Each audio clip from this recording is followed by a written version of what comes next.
চরম অস্বস্তি আর চাপে পড়েছে বিজেপি। যে এসআইয়ের পর্বে যে সমস্ত মানুষের নাম বাদ গিয়েছে খসড়া তালিকাতে, তাদের মধ্যে অধিকাংশই হিন্দুর নাম রয়েছে বলে সূত্র মারফত খবর উঠে আসছে। আর এতেই বিজেপির অন্দরে যথেষ্ট চিন্তা বেড়েছে। কেন চিন্তা বেড়েছে, কি কারণে চিন্তায় পড়েছে পদ্মশিবির, বলবো আপনাদেরকে এই ভিডিওতে। 12 রাজ্যে প্রায় 5.5 কোটি ভোটারের নাম ভোটার তালিকা থেকে বাদ পড়ে গিয়েছে, যাদের সিংহভাগ হিন্দু। এতদিন বিরোধীরা কটাক্ষ করেছে, আক্রমণ করেছে। এবার এসআইআর নিয়ে বিজেপির অন্দরে একাধিক প্রশ্ন উঠেছে।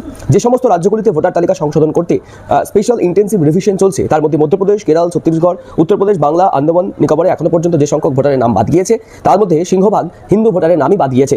রোহিঙ্গা অথবা বাংলাদেশি অনুপ্রবেশকারীর খোঁজ মেলেনি। কেরালে 24 লক্ষ নামে পর্যন্ত বাদ গিয়েছে। মধ্যপ্রদেশে বাদ গিয়েছে 42 লক্ষ নাম, ছত্তিশগড়ে 27 লক্ষ, আন্দামানে 64,000, উত্তরপ্রদেশে 2,90,00,000, তামিলনাড়ুতে 97 লক্ষ এবং বাংলায় 58 লক্ষ ভোটারের নাম খসড়া তালিকা থেকে বাদ গিয়েছে। উত্তরপ্রদেশের খসড়া ভোটার তালিকা প্রকাশিত হওয়ার কথা ছিল 31 ডিসেম্বর, কিন্তু আবার সেই সময়সীমাও পিছিয়ে দেওয়া হয়েছে। বিস্ময়করভাবে সবথেকে বেশি নাম বাদ ভোটার তালিকা থেকে গিয়েছে আন্দামান নিকোবর দ্বীপপুঞ্জে। আন্দামানের মতো ক্ষুদ্র কেন্দ্রশাসিত অঞ্চলে 20% নাম বাদ গিয়েছে।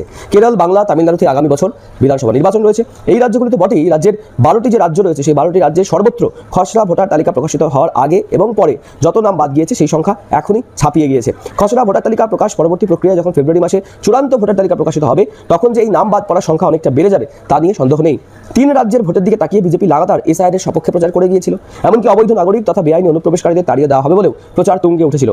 কিন্তু এই সমস্ত ভোটার তালিকা থেকে নাম বাদ যাওয়ার পর্ব শুরু হওয়ার পর থেকেই রাজ্যে রাজ্যে, শুধু পশ্চিমবাংলা নয়, আরও বেশ কিছু রাজ্যে বিজেপির মধ্যে চরম সংশয় এবং বিভ্রান্তি শুরু হয়েছে দলের অন্দরে। যেখানে প্রশ্ন উঠেছে, বিরোধীরা যেখানে অনুপ্রবেশকারী ও রোহিঙ্গার খোঁজ মিলছে না কেন এই প্রশ্ন তুলছে, তখন বিজেপির তরফ থেকে জবাব কি হবে? ভোটের আগে ইস্যুই বা কি হবে? কারণ চূড়ান্ত ভোটার তালিকা প্রকাশ হয়ে যাওয়ার পর অনুপ্রবেশকারী ও রোহিঙ্গা নিয়ে প্রচার করতে গেলে উল্টে প্রশ্নের মুখে পড়তে হবে যে রোহিঙ্গা এবং অনুপ্রবেশকারী বলে যা যা দাবি তুলেছিল বিজেপি, তারা কোথায় গেল?